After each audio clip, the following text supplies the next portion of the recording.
It's a dissertation that I wrote about ley lines. And I'm pretty sure that all of you have some idea of what I mean when I use the word ley line. One of the things I did back in the 90s, 95 to 97, was I went out and I actually went around with a tape recorder and went up to strangers in pubs, mainly attractive young ladies, but there was some selection bias there perhaps. But because I was scared of attractive young ladies, there were a lot of ugly old men like me as well. And I asked the question, what is a ley line? Would you mind if I record your definition? Most people said something like a mystical line of spiritual energy running across the countryside, possibly detectable by dowsers or psychics, which is associated with ancient holy places and possibly might be manipulated by occultists or witches, which is quite a sophisticated definition. But that was the 90s, and back in those days, I think we were having things like the Castle Morton rave. There was a lot of stuff going on involving what was called the Earth Mysteries movement, which looked at symbolic landscapes and the idea that there might be geomantic power in the landscape. Dowsers had for a long time then been dowsing ley lines.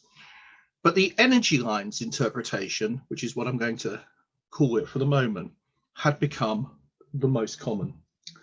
Now, what I'm not going to do tonight is to read out the whole of my dissertation because it's long and dull.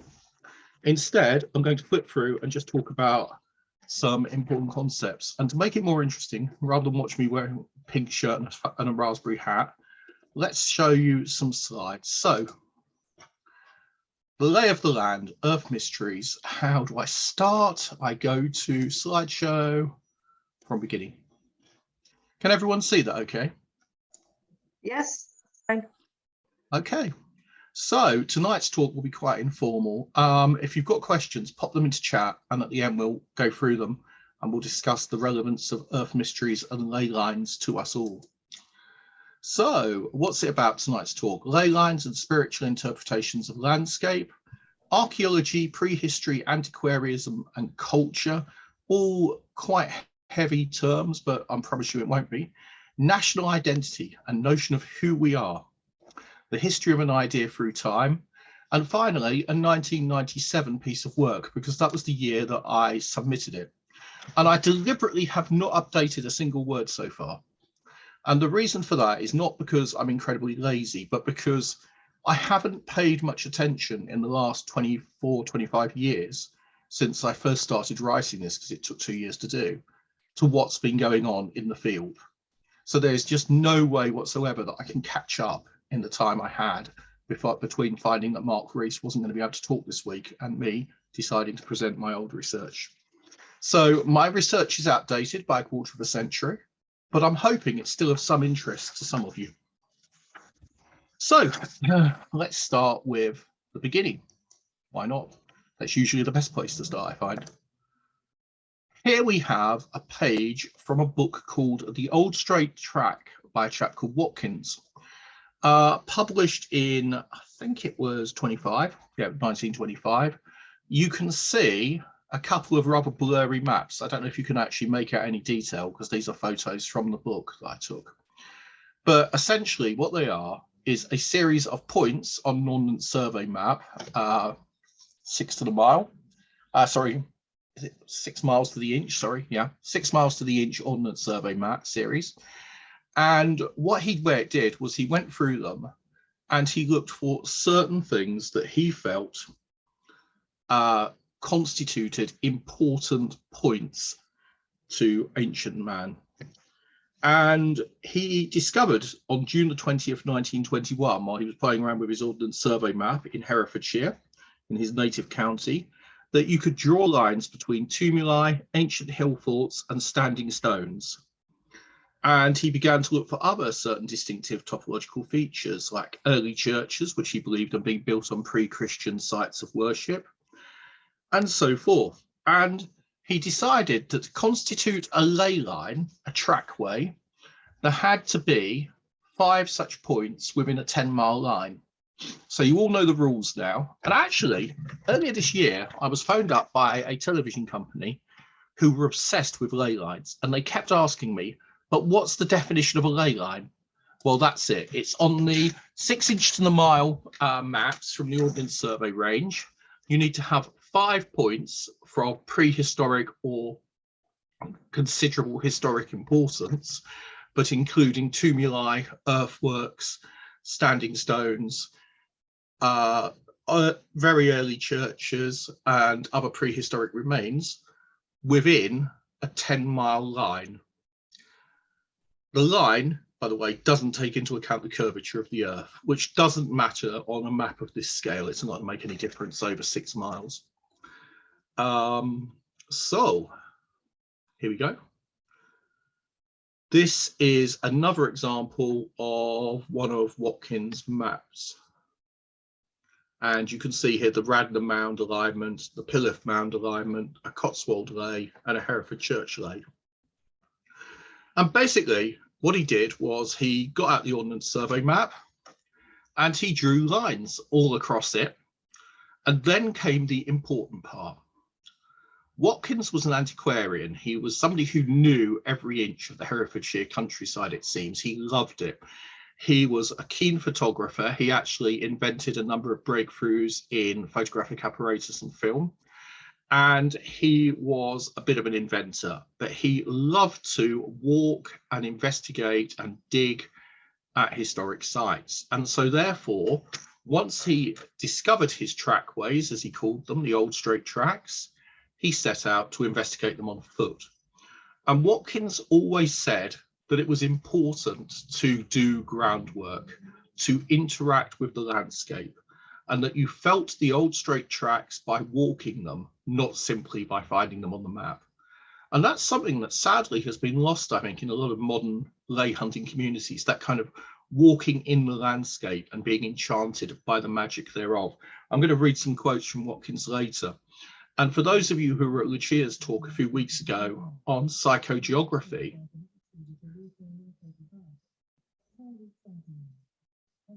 okay, I'm not sure quite what's going on there, but there's a voice in my bedroom that's not mine. I'm assuming it's some kind of radio or something, but it's turned itself on.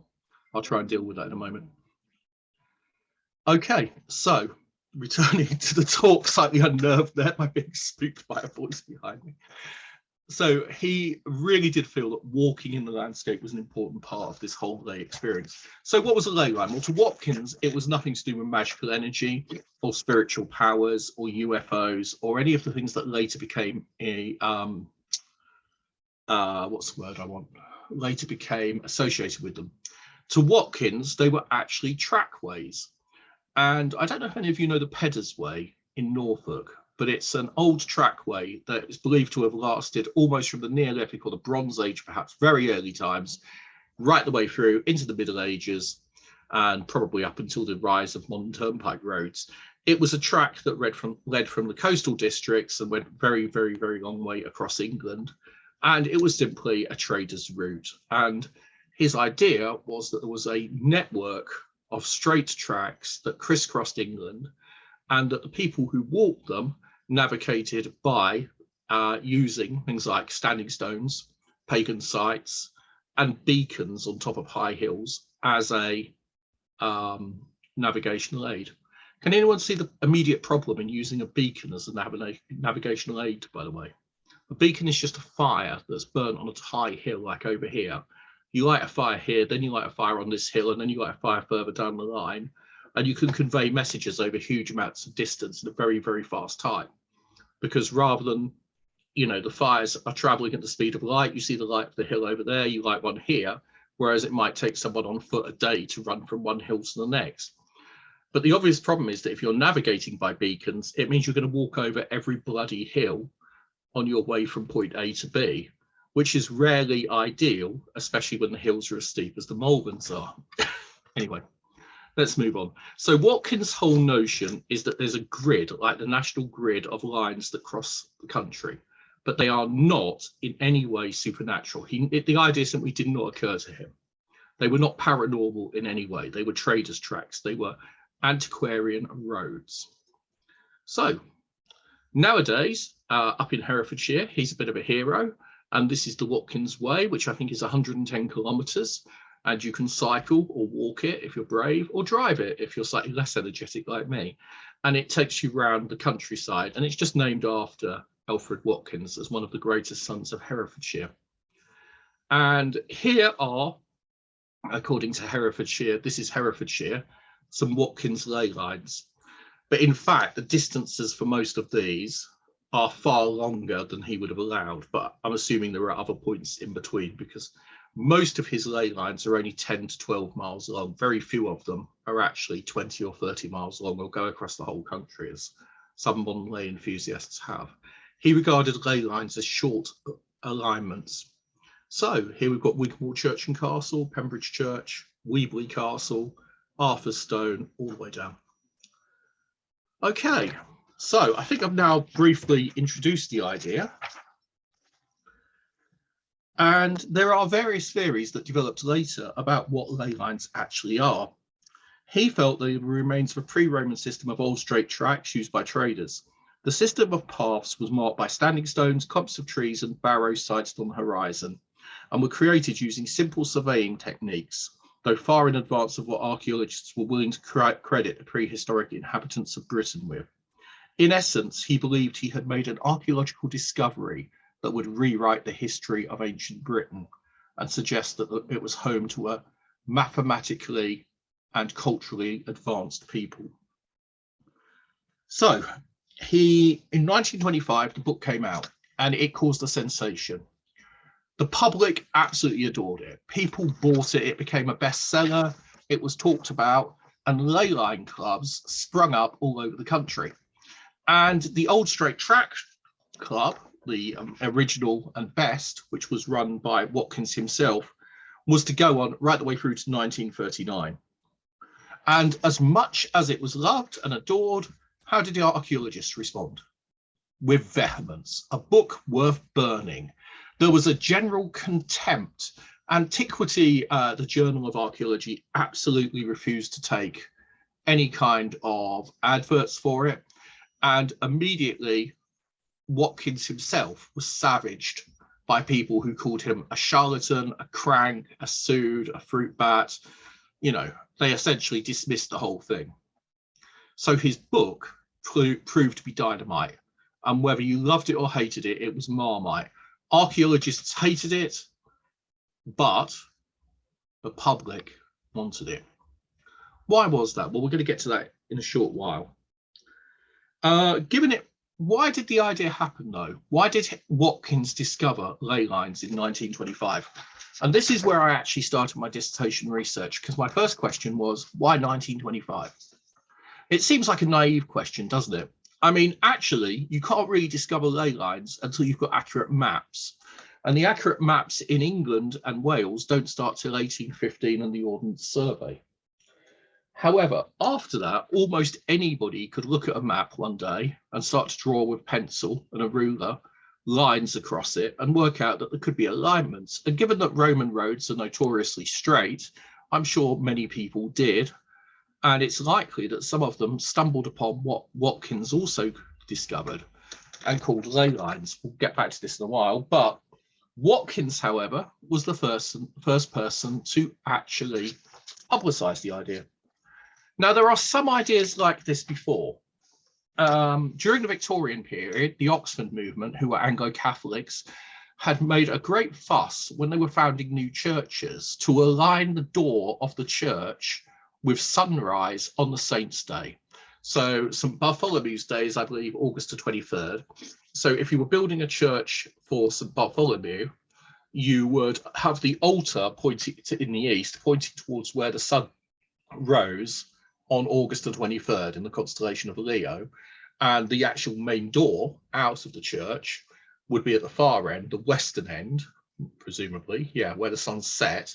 So you would align the church along that axis. So the altar was always on the east. And the reason they did this was they believed it was medieval practice. And there was a kind of Gothic revival going on, in which there was an attempt by some architects, Pugin and others, to re-establish what they believed were medieval principles of architecture, many of which involved use of holy numbers like 3 and 7 and so forth. And this notion that alignments of saints' days were as important in medieval Christianity may or may not be true. I believe it probably is, actually, but only on a local basis. I don't know if there's any evidence for it outside of England, but it seemed to work for them, so they've re-established it. At the same time, the first people had, centuries before, suggested that Stonehenge was a temple to the stars or a solar calendar and was in some way involved with the changing of the seasons. And that notion, the notion that the stones of stone circles are somehow important in terms of astronomy, is called astroarchaeology. And I'll be touching on that today, but only in passing. I will talk about it though. So let's go down a bit further. So here's Alfred Watkins at the time, 1925, that he writes his book. He invents the idea in 1921. We'll come back to how that happened in a little while. And he believes that he's proven that the ancient Britons were not woad-covered savages, but were a highly sophisticated, intelligent culture who were busy trading all the way across the Isles. And interestingly, he had great respect for the ancient Celt, for the Welsh, the Irish, and he saw them as having been a fantastically advanced race. And he saw the Saxons, the English who came after them, as being a good people, I think. There you go. That's when he was younger. Handsome fellow, wasn't he? Gosh. You see occasionally this photo of him. The old straight track still use it, and his archaeological society, I can't remember what it's called, still use this one. Right. So now we go to, how do you say that? Dikkebergvaart? Tool. Now we get into the fun bit about ley lines. When you think about ley lines, you think about hippies, right? You think about peace and love, man, and like cosmic energies and like, you know, like the UFO Space Brothers, man, they're like going to come and it's all going to be like positive vibes and good stuff. So here in the countryside of Saxony in the 1920s, something very strange was going on. An evangelical pastor who was something of a fanatic had come to the conclusion that almost everything worthwhile was invented in Germany. Soap was German. Everything was German. And he had discovered a set of the Exensteiner stones in Saxony, an archaeological site, which was a pagan site, he felt was an ancient temple of the stars. And he lived in Teutoburg, where the ancient German tribes had beaten back Caesar's legions or the Roman legions, and Germanic civilization had defeated the might that was Rome. And it's an important place in the German racial national myth. And his name was Wilhelm Teut, and he invented what he called Heilige Linien. I can't actually say that, but here we have holy lines in East Germany. Now, the important thing about Teut is that no one has ever proved that he saw Watkins' book. They come up with the idea at almost exactly the same time. Watkins publishes in 25. Teut is very, very firmly propagandizing his notions by 29 and throughout the 30s as they become more and more advanced in his work, in his thinking. But his belief was that this proved that the ancient German tribes were the single most sophisticated civilization anywhere in the world. And in fact, the German racial blood, the Volk, had discovered alignments in the landscape, astrological alignments, powerful alignments, and had created these holy lines, a grid across the countryside. And so the Heilige Linien proved to be very popular. Who did it prove to be popular with? Heinrich Himmler. And the racial research unit, the, how do you say it, Christian? You can probably say this, Ananab, something like that. Can you hear me? Christian, any idea how to pronounce it? Not on that one, no. Okay, it's something like the Ananurbe. Ah, thanks, Dave. Could you just tell people what it is? Because, I've got a vague idea, but you're going to know a lot more than me. It means something like ancestral heritage. Yeah, ancestral research, or ancestral heritage. And what were they up to? Oh, they were stark staring bonkers. They got some mad Bosnian German general out of the bin so he could talk nonsense about his racial memories from 7 million years ago. Basically trying to find any kind of ancient Germanic traces going back into prehistory to show that the Germans were the master race and possibly had electronic organs and all sorts. Yeah. So basically, the Holy Lines became part of a German SS pagan occult Nazi racial ideology. Is that a fair summary? So Teut was adopted by the Nazis. His books became official Nazi education, and German children were taught about what we would call ley lines, the Holy Lines. They weren't taught about the ones in England, and one of the reasons for that was that Watkins' book was never translated into German. Well, not before the Second World War, and it was out of print till the 70s after that. So because it wasn't available in German, most Germans had absolutely no idea about it. And it was quite fringe, even if you were in England, and because it had absolutely no archaeological credibility because of the way the archaeology groups responded. The advocates of German race magic pagan ley lines never met the English ley line enthusiasts. If they had, one can imagine a very Indiana Jones and the Temple of Doom World War II, in which these Nazi occultists battle against English dowsers across France, and they try and raid one another's pagan temples to find ancient artifacts. And there was actually some of this kind of stuff going on. I'm not going to say it's nonsense because I don't know it's nonsense. It might be very, very real, but both sides had a strong belief in landscape alignments. Now, this is weird, isn't it? So this says to me one of two things. Either there is some reason why people in the 1920s suddenly are discovering these lines of power that nobody's ever understood before, or these old trackways, or whatever you want to say they are. Or, alternatively, they're just real. They were there, and suddenly people noticed them. Or, the other alternative is, there was something culturally which caused them to be invented at that time. But let's just keep going. So, I have mentioned... so far, France in passing. Well, here we have Xavier Guichard.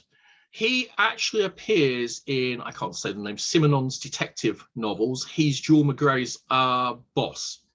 So the real police chief and sometimes archaeologist and occultist and enthusiast of things spiritual actually appears as a fictional character in a very, very famous series of French detective novels. Why, I have absolutely no idea, but it's quite sweet that he made it as a fictional character as well as, based on him with the same name. He invented what he called the Eleusis Alasia lines. And Guichard's idea was that Alasia, I don't know how you say it, Alasia will say, is a place here. You can see where it is in France. And if you look at this map, Lazy, Alouze, Ali Chomps, Lazy, Lally, he believed that places that had the lay sound in them were all linked to one another by radiating lines of power that radiated out from an ancient spiritual center here. And he believed that this was the Omphalos, the spiritual home of, if you like, humanity and the Franks and of civilization, and was utterly, without doubt, proof that the ancient French were the most advanced, sophisticated, and important people who had achieved levels of attainment that were unknown by the savages in Britain or Germany. Are we seeing a recurring pattern here yet? Now, he actually, we're almost certain, did not know anything about Watkins. He also doesn't seem to have known anything about Teut. But in the same period, the same decade, he comes up with his own idea. Unfortunately, very few copies of his book survive because he was bombed and killed, with most copies of it were burnt with him when a bomb landed on officers during World War II, very early part of World War II. And similarly, Toit, who ends up imprisoned by the Nazis and repudiated for junk science eventually, and is disowned by the Nazis after he falls out of favour with Himmler and the SS. His ideas were eventually burnt as well. So it's only Alfred Watkins whose ideas actually make it to the modern day. Right, let's flip back over the channel and go on to 1931. 2 years later, in Glastonbury, this rather beautiful lady was standing around with a group called the Bowls, the Brotherhood of Light. I'm not sure actually. It might at this point have been one of A.E. Waite's Golden Dawn groups that she was actually a member of. But later on, she was a member of the Brotherhood of Light, who fought the Sons of Darkness, the Sods. And they had an occult lodge here at Glastonbury. And it's part of that kind of 1930s Hermetic scene that Paula Dempsey and Steve Dempsey can talk about for days.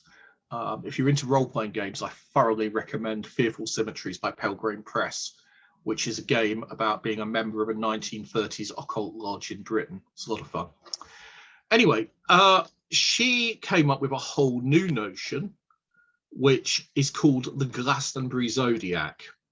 And if you look on the right here, most of these lines are drainage ditches, and you can see various animals.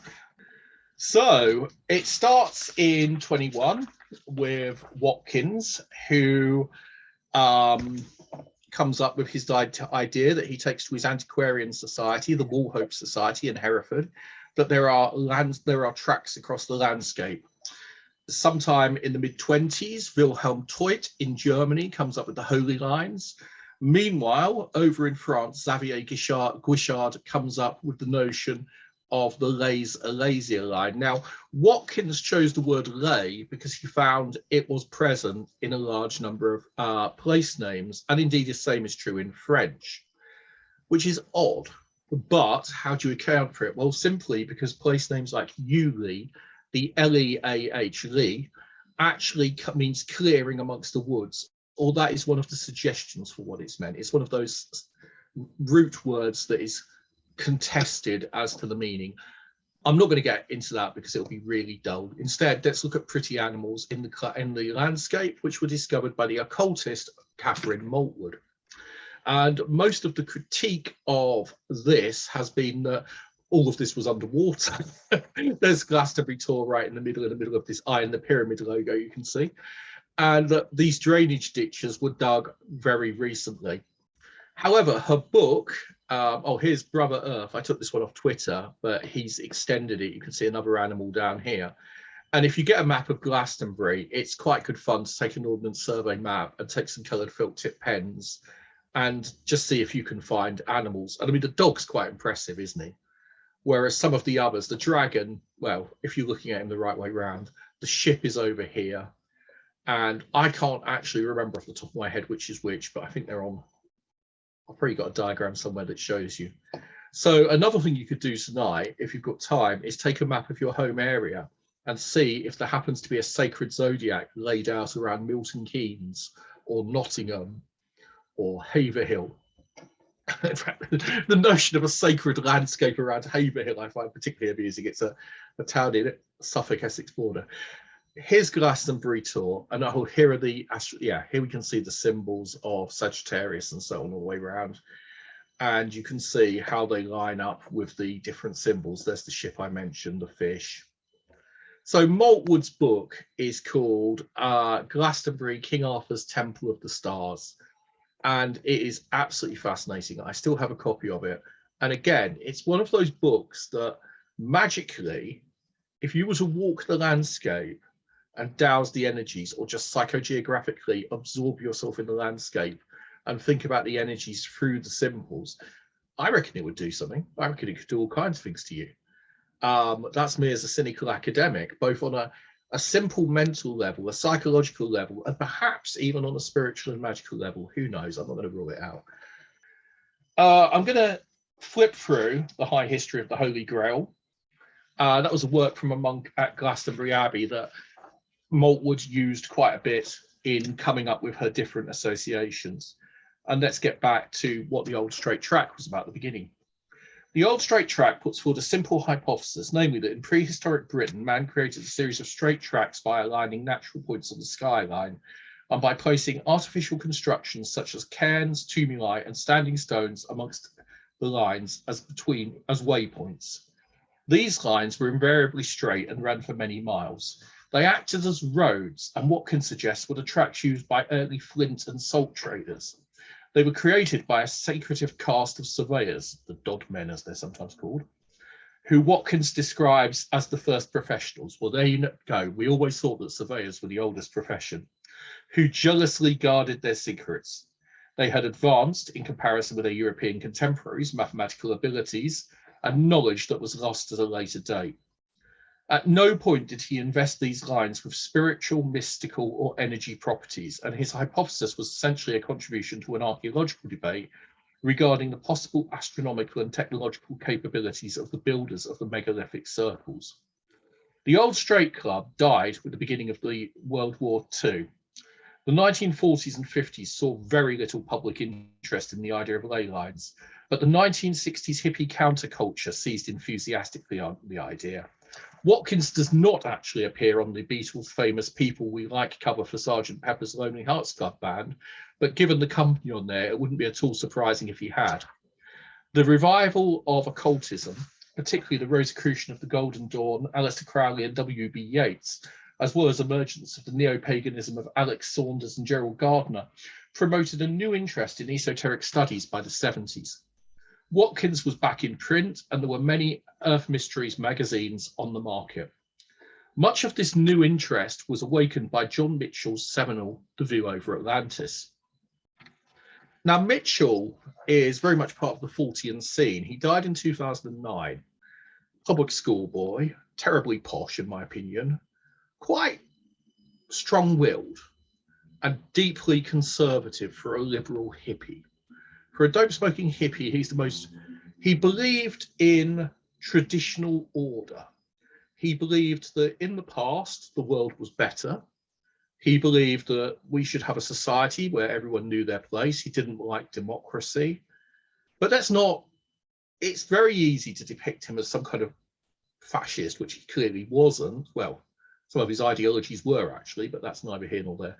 Mitchell was an incredibly charming, incredibly intelligent, a raconteur, a cultured man of learning, and he was absolutely determined to be a pain in the arse to the archaeological establishment. He detested what he saw as petty bourgeois culture, and he was just one of these figures who was absolutely one of the founders of the modern Fortean anomalist movement. I mean, I believe he joined ASSAP and was one of the original founders thereof. And he was a very strong-willed, clever guy. The View Over Atlantis is the book that really does bring in the notion of energy lines. UFOs, he says, are following ley lines and dragon lines, he calls them, across the English landscape. He draws inspiration from the dowsing theories of Guy Underwood and T.C. Lethbridge. And Tom Graves picks up the ideas. Tom Graves' book Needles of Stone by Gothic Image Publications, 1978. He said that the ley system is part of a holistic Gaia. The earth is conscious and alive. And that the ley system is where the orgone energy from Wilhelm Reich's orgone hypothesis flows through the ground in acupuncture meridian lines in the Earth's crust. And at this time, there was something of a split developing between American ufology with its strong emphasis on the extraterrestrial hypothesis and the everything but hypothesis in Britain, but especially the psychosocial movement of the Maganonian and also the more spiritual understanding of ufology. Whereas Watkins had made a rather vague stab at finding ley lines in other countries, mainly in the Bible. Chapter 25 of the Old Straight Track is about ley lines in the Bible, and I don't think anyone could claim it was the best chapter. It's a bit dodgy, to put it mildly. It's obvious that he's taking notions that are not literal in any way Hebrew metaphors, Hebrew poetic metaphors, and trying to render them rather forcibly into the business of ley lines. But what Mitchell does is he brings in feng shui or however you want to pronounce it, and Eastern geomantic traditions, and he points out that there is an ancient cultural belief in geomancy, earth magic, across many, many, many cultures. So John Mitchell brings in this kind of golden age of the past, lost civilization, the way of all flesh is misery and decay, modern life is rubbish attitude, which is really popular with the back to nature hippies. And that takes us through to the amazing Paul Devereux.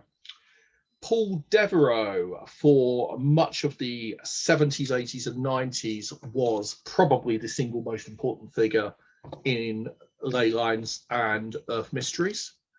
And then it all goes a bit strange because Paul was friends with Bob Forrest, and in 1973 Bob Forrest got a computer and said, well, what are the chances that these alignments might occur just by chance?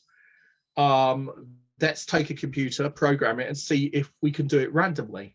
And in fact, the more Forrest played around mathematically, the more he became convinced that ley lines were simple chance alignments, that there was no real truth to them at all, that Watkins was mistaken.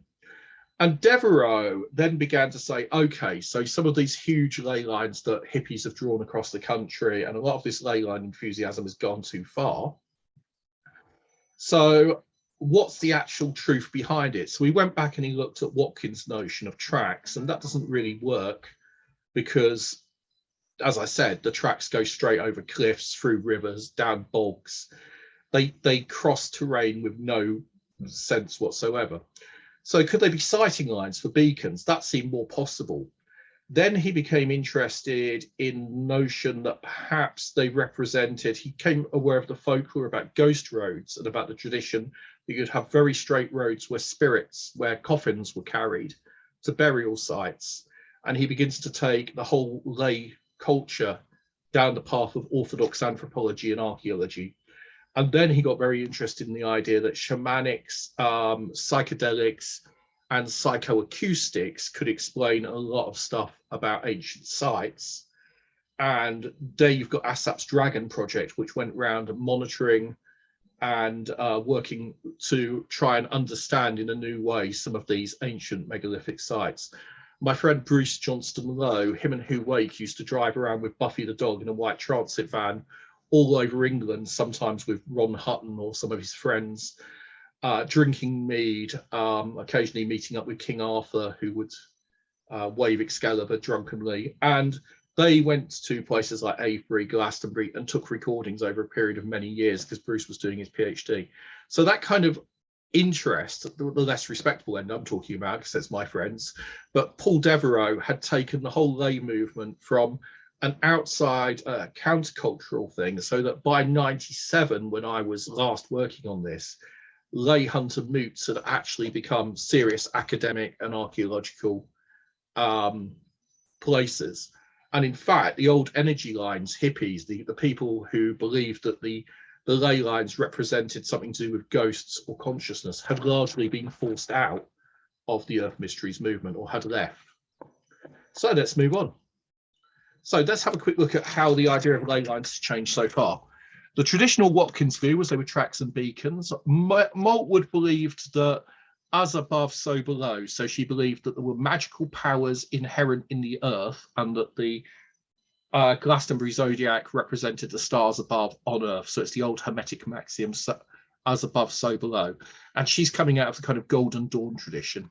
The Dowsers had come up with the notion that there was some way in which ley lines were energy, but it was Mitchell who really spreads the notion that they are powerful energy lines in the landscape. And comes, by the time I was looking at it in the late 90s, that was absolutely the public opinion. Bob Forrest, 1973, great friend of Paul Devereux, he came up with the idea it was chance and maths. I believe he's still going today. Devereux in the 70s had also brought forward another idea, which was, what if there is actually earth energies involved, but it's nothing to do with ley lines, it's fault lines, it's cracks in the earth's surface. And he was looking at earth lights and notions like piezoelectricity, that quartz crystals, when they're compressed, generate an electrical charge. And I made a really dodgy couple of documentaries looking at that notion in the 90s for the Discovery Channel that you may or may not have seen. Anyway, I'm not going to talk about that today because it's slightly offbeat, but or slightly off topic. And then the anthropological approach and shamanic and cultural understanding of ley lines develops in the 1990s.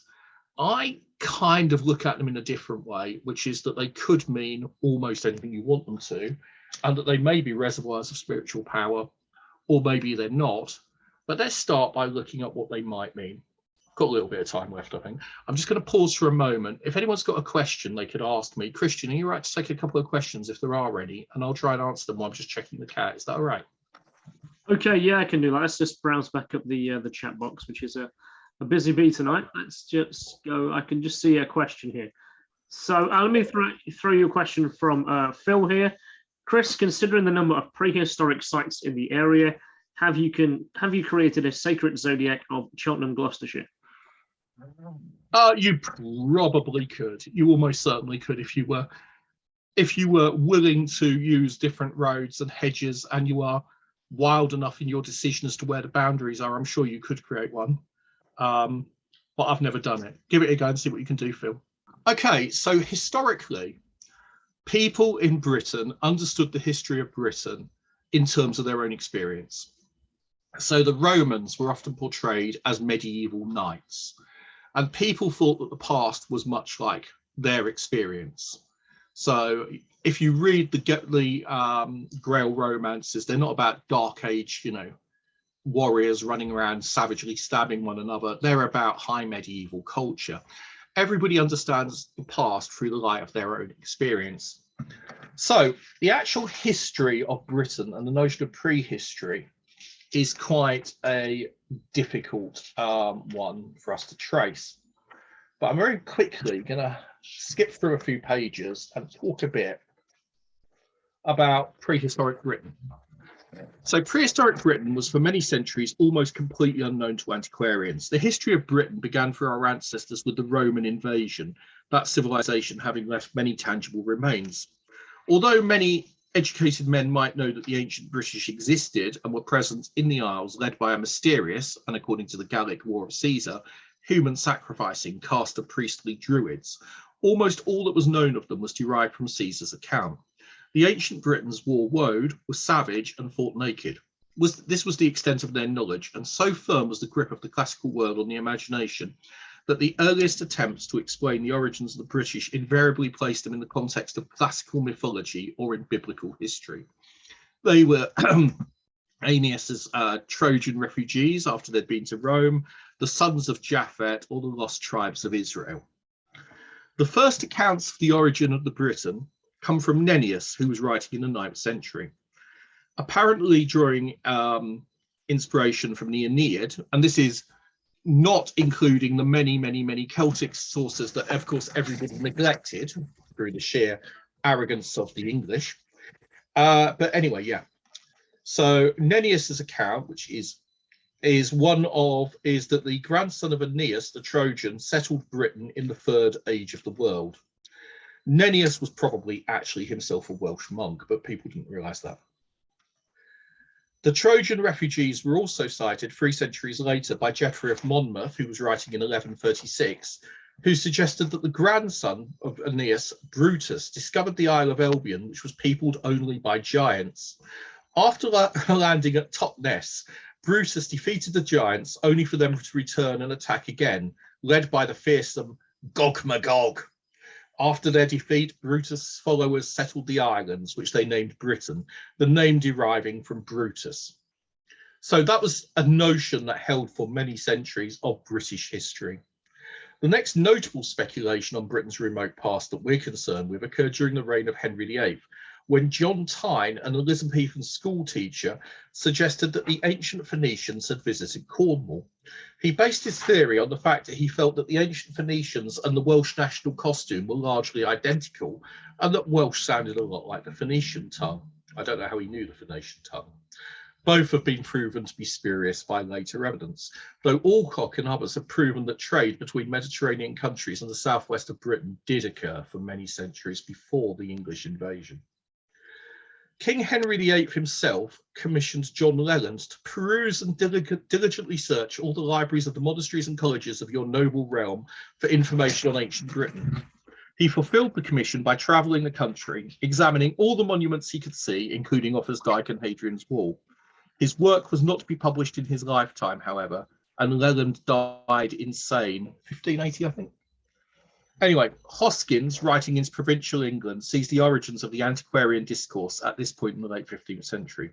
And then, almost suddenly, the notion was born that all around us was this unknown country, and maps, descriptions, and histories poured forth for the next 300 years. So here's Nennius, here's John Leland, poor old John, who went barking mad and never got to publish his book. William Camden, later 16th century, he truly began the antiquarian discourse, sponsored by Sir Philip Sidney and two scholars named Goodman. He travelled the British Isles from 1571 to 74. He held a teaching post after that at Westminster School, where he wrote a History Britannia, which he published in 1586. And the 1600 edition has an engraving of Stonehenge. Oh, there we go. I love this. I think this is Stonehenge if you're on acid, maybe, but the wibbly wobbly, timey-wimey Stonehenge. But anyway, and then we'll skip through John Aubrey. That was John Aubrey we just went past. He also was another person who set about, very importantly, attempting to recover the ancient past and the work of the ancient Britons. And he came to the conclusion that Stonehenge and the Stone Circle at Avebury were both the work of ancient Britons. In 1695, a new edition of Camden's Britannia was published by Edmund Gibson, and Edward Lude, the first curator of the Ashmolean Museum in Oxford. Lude travelled extensively in Ireland and Wales and came to the correct conclusion that the Newgrange burial mound was pre-Roman. And what we've actually got here is an interesting flirtation with the Celtic past by very often English academic scholars who suddenly realise or suddenly decide that the ancient Celts were actually more sophisticated, more enlightened, and represented a higher order of civilization than their own rude Germanic ancestors. Anyway, here we have the next character in our history, William Stukeley. And in the 18th century, Stukeley sets about investigating Stonehenge. I'm going to flip through very quickly Stukeley, but he is, it's a magnificent picture, isn't it? He became obsessed with Druidism, and a lot of the later Druidic revival owes to Stukeley's influence. And again, we have a wonderful 18th century revival of the Druids, which I think I might ask Ronald Hutton if he could talk about one night, because he is one. Here we go. A British Druid drawn by Stukeley. So when we're thinking, and I'm going to cut through chapters after chapters, just throw them out the window because it's getting late. But while we're thinking about this notion of ley lines, why have I bothered to go through these early protagonists in the history of pre-Roman Britain? Well, because the understanding of that part of prehistory is the antiquarian discourse. And it's tied up with notions of authority, with notions of racial purity, with notions of who we are as a race, a mixture of Celtic antecedents and Germanic, English, because the English came from Germany, I'm sure you all know that, but and English blood and Danish Norse blood, and how the English had forged themselves not as a single racial unit, but as a group of people who were responding to the same organic landscape. So we were forged by the nation. And this is the antiquarian discourse often has these kind of nationalist overtones. I go into huge amounts of detail in my diss. I'm not going to bother about it today because no one cares. What I will point out is that Stukeley believed many strange things. In his book, Patriarchal Christianity, or a chronological history of the origin and progress of true religion and idolatry, and Stonehenge, a temple restored to the British Druids, which was 1740 to 1743, he believed he understood the Druids had aligned the temple with this rising sun. He took the notion from Plutarch on an auspicious day, and he calculated a date for Stonehenge based on magnetic north. Believing the Druids to have possessed a magnetic compass, he decided that it had been built in 460 BC. Mitchell cites one particularly fascinating passage from Stukely, stating that on the 11th of May 1724, while standing on Harroden Hill, he saw how the barrows, the only ornaments on Salisbury Plain, became very visible, the ground behind them becoming illuminated by the sun's flaming rays. Stukely believed in solar alignments at Stonehenge, and thus from the beginning archaeology considered a variant of what became the old straight track theory of lays. However, there's a passage which Mitchell also quotes when he's talking about Watkins, and which he uses to endorse his energy lines hypothesis for what they are. Riding across the hills near Bredwardine in his native country, he pulled up his horse to look out over the landscape below, and at that moment he became aware of a network of lines standing out like glowing wires all over the surface of the country. Mitchell admits that Watkins never committed this vision to paper, and sadly does not cite any evidence for this supposed revelation beyond the statement that throughout his life, Watkins privately maintained that he had perceived the lay system in a single flash. This may well be true. Many ideas which develop slowly over time become conscious at a particular point and emerge fully formed. This does not mean, however, that we can accept the mystical vision suggested by Mitchell as factual. The similarities between Stukely's account of seeing the sunset cast shadows over the plain from his horse on a hill and the supposed vision of Watkins from a horse on a hill are just too close for comfort. If Watkins did have such a vision, he never gave the information to his son, Alec Watkins, or to the member of his societies, either the Walhall or the Old Straight Track. Watkins was a methodical, ordered thinker. The Old Straight Track is evidence of this, and I'm left uneasy by this view of the miracle of the Prophet of Lays, which doesn't appear in print until Mitchell's own The View Over Atlantis. I do not accuse Mitchell of deliberate falsification. Instead, I suggest that at the time, while writing the book, he recalled Watkins' assertion that the ley line system came to him in a single flash and somehow confused that experience with that of Stukely, an easy mistake, which would explain why, despite requests from other Earth Mysteries researchers, Mitchell never substantiated his account. A trivial point, but let's move on. So let's just see who's after Stukely. Okay, let's cut all this and go forward with it. Karl Marx and Charles Darwin. 19th century, two of the greatest influencers, Marx and Darwin, both see history as going somewhere. Darwin doesn't see it as teleological, he doesn't see it as designed, but he sees it as evolutionary. And therefore, animals in the animal kingdom, the plant kingdom, etc., have gone from the simplest of forms to more sophisticated forms. Herbert Spencer and the social Darwinists also believed in a kind of historical evolutionism, and the British politicians we know as the Whigs also believed in what some have called the myth of progress. That's a term taken from Popper, but others have used it. So the notion that history goes from the primitive to a glorious future is one that you can see it from Darwin's ideas, but the historical dialectic of Karl Marx, where you start with the most primitive economic forms and you go towards the eventual utopian future and the withering away of the state, as we all live in plenty and the workers are liberated and everyone lives happily ever after, that kind of progressive view of history is the one that I think most of us, Whig history, if you like, is the one that most of us have grown up with. There's another alternative. Julius Evola, died 1974, was an Italian anti-Semite, anti-Christian, occultist, pagan, who believed in a golden age that existed in the ancient past, and that there was an illuminated natural aristocracy or brotherhood who passed down the secrets of the past to the present, and that the traditional form of humanity was based upon an aristocratic class system, and that the golden age of the past, if you could restore that by destroying modernity, the modern world, democracy, Judaism, Christianity, and other things that had destroyed the noble virtues of the past, you would create a utopian world. Well, utopian for him, no doubt. Evola is an incredibly sophisticated thinker in many ways. I mean, he quotes many other thinkers. He produced a body of work that is still influential today, and Steve Bannon and some of the new right, alt-right thinkers have actually cited him, apparently unaware of his hatred for Christianity.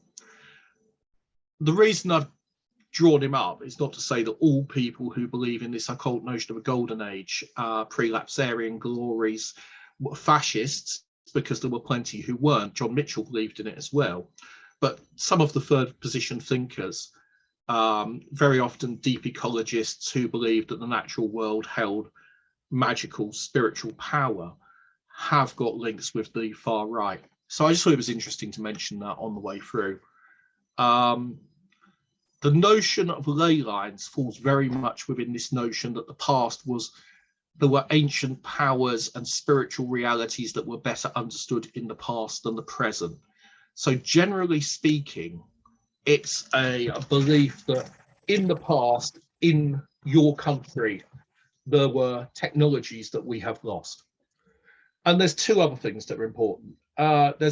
In archaeology in the 20s and 30s, there's a fight between the diffusionists and the evolutionists. I'm not going to go into detail about it, but basically, diffusionists believe that, at that point, diffusionists believed that civilization arose once, probably in Sumer, and that from ancient Sumeria, things like the invention of the wheel, the invention of iron smelting by the Hittites sometime later, the invention of writing, the invention of religion, spread out, and slowly the ideas, so each idea appears once and is then transferred by trade and by, intermarriage and by travelers from one culture to the next. The evolutionary idea, which was held against it, was based on the notion that ideas develop independently, and that therefore there might very well, for example, have been different discoveries of the domestication of the cow or the dog. The wheel may have been invented in different cultures at different times. Writing may have arisen independently at different times. And the non-diffusionist school, in particular, claims that the American civilizations arose without influence from the ancient Middle East.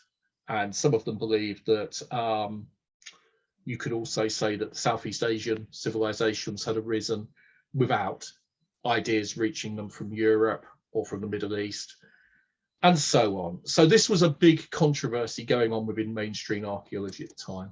I've got no idea at all why I decided to mention it, but anyway, I will probably remember. Right, but something really important is happening at this point. In the period from about 1904 onwards, Vere Gordon Child comes along, and he takes some Marxist ideas, some notions of progress and development and economics, and he applies them to the Neolithic. And he revolutionizes our understanding of what the past is. But he also begins a whole process that carries on throughout the 1920s. And again, I've written a chapter on this. I'm not going to bother to go into it because it's not really relevant to any of us. But what he's talking about is how archaeology can understand the past, but needs to have a solid evidential basis to do so. And he makes it a numerate discipline. So I'll go back a minute. So what's actually going on in archaeology is that to become an archaeologist up till this point meant that you needed to be a British aristocrat with enough money to go and dig up some burial mound on your ground, with a group of ladies who could do watercolors, a servant to do the digging, and a cook to pack the picnic. That was sort of the level of antiquarian archaeology to some extent. I'm joking, because some archaeologists did do a very fine job. Some antiquarians did a very fine job of recording their digs and what they found. But it was framed very much in crude concepts of nationalism, racial identities, and stuff like this. After Gordon Child, what actually happens is archaeology, they start professional archaeological degrees at Oxford University, which require you to have mathematics and chemistry. And those become the sciences that rule the new archaeology. The new archaeology is nothing to do with these antiquarian ideas of mystical places or picturesque ruins of standing around wondering how the ancient Britons lived. It's about measuring, it's about taking numbers, it's about knowing how deep an artifact was found, it's about doing chemical analysis of the soil. It's a hard science. And I think one of the things that's happening in the period around about 1904 is Rutherford splits the atom and all of the other sciences decide they want to be physics. And everybody decides they're going to get all mathematical. So what was actually happening at this time is people at the Wallhope Society and Watkins were being forced out of archaeology. They were no longer welcome. And the creation in, I think it's 1921, by the Ministry of Works of reserved archaeological sites means that you can no longer go and just dig something up, even if it's on your land. It can become a scheduled monument, and it is not within your right as the landowner anymore to excavate it to see what was there. It's not your job. There are professional archaeologists. And I think that is partly why the Old Straight Track was such a magnificent success, was because the antiquarians needed to find a new direction, to find meaning, and their skills laid in interpretation of the past and in trying to negotiate what the past meant in the present. Right, I've been going on a long time. I'm going to shut up in a moment, but we've also got in this period Paul Nash, the artist. This is equivalence for the megaliths from 1935. What I haven't managed to copy because I ran out of time, let's just go through a few more archaeologists here.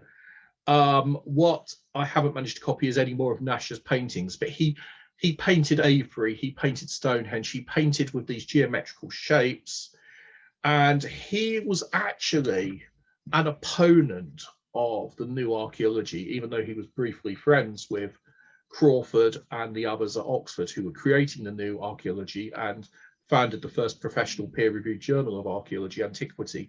Nash said that by excavating and attempting to understand mathematically the places like Stonehenge, you destroyed their romance, you destroyed their meaning and their context, and he opposed restoration work. About the end of this period, you then get Alexander Thom, who comes along, Sandy Thom, who was a bit of an outlier. He is an archaeologist, but he's very much in the antiquarian tradition. He's not quite respectable, but he manages to convince everybody with his notion of the megalithic yard and astroarchaeology for about 20 years through to the late 60s, early 70s was definitely in terms of so understanding things like Stonehenge, etc.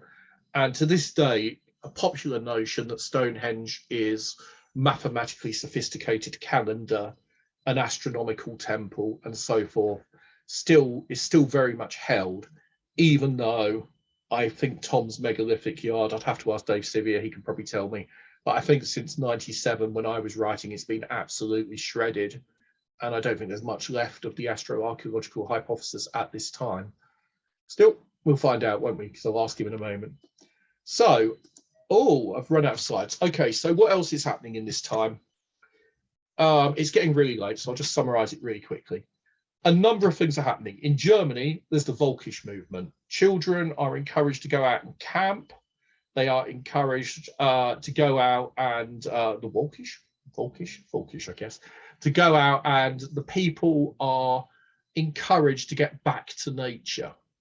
And rambling is absolutely huge. And it's exactly the same in Britain, actually. There's rambling societies. School children are taken out to the Alps. A group of them died in a snowstorm in 36, I think, or maybe it was 38. Rescued by some Nazis, which led to some rather unfortunate problems when they were trying to decide how to commemorate the event after the war. But yep, and the English were very much at that time into driving. Between the wars, 1 million new cars, 1 million new unemployed, someone wrote, I can't remember who it was now. And during that time, middle-class British families are able to drive out down the new Ribbon development, out of the English towns, the Welsh towns, the Scottish towns, out into the fine countryside. The Celtic twilight has made notions of the natural world both evocative and frightening, I think. They've raised supernatural and spiritual power as being something vested in nature and in the wild. And yet, at the same time, the Ordnance Survey map is taming it. If you look at the adverts for rally bicycles at the time, you will find pictures of idyllic, brightly coloured countryside with people with their bicycles picnicking together with a castle in the background. And in one advert I found a fairy flying overhead, sprinkling them with fairy dust. If you look at the Ordnance Survey maps of the 1930s and 40s, 1920s and 30s especially, you will find castles on hillsides, and you will find stone circles depicted on the cover, and you will find a very much a famous five notion of the countryside as being the idyll, the rural idyll. And the opening up of the countryside to urban dwellers who were unfortunate enough to live in godforsaken backwoods English towns rather than beautiful, you know, Irish or Welsh or Scottish villages, is something that happens in the 20s and 30s, and the landscape is rediscovered in an amazing way.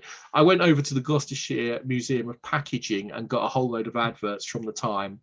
And my dissertation is filled with pictures of them. I'm just going to see if I can show you some of those, actually. It might work, and then I'm going to check the cat again. So, yeah, I think it's interesting that these notions of the spiritual landscape and ley lines occur when they do in 3 different countries. But I'm not sure if we can't explain it in terms of technology, in terms of, you see that? They're pretty, aren't they? There's a couple there. And I'll find a couple more if I can. There you go.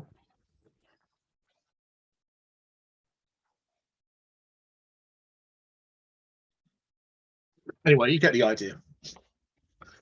Yeah, so I think I've gone on enough. It was profoundly dull, as I said it would be. It's 8:20, and I'm going to shut up and stop talking. I haven't discussed ley lines as a paranormal phenomenon much, but that's what I'm planning to do in the questions. So if you have questions about that, please ask me. Thank you very much. Cheers.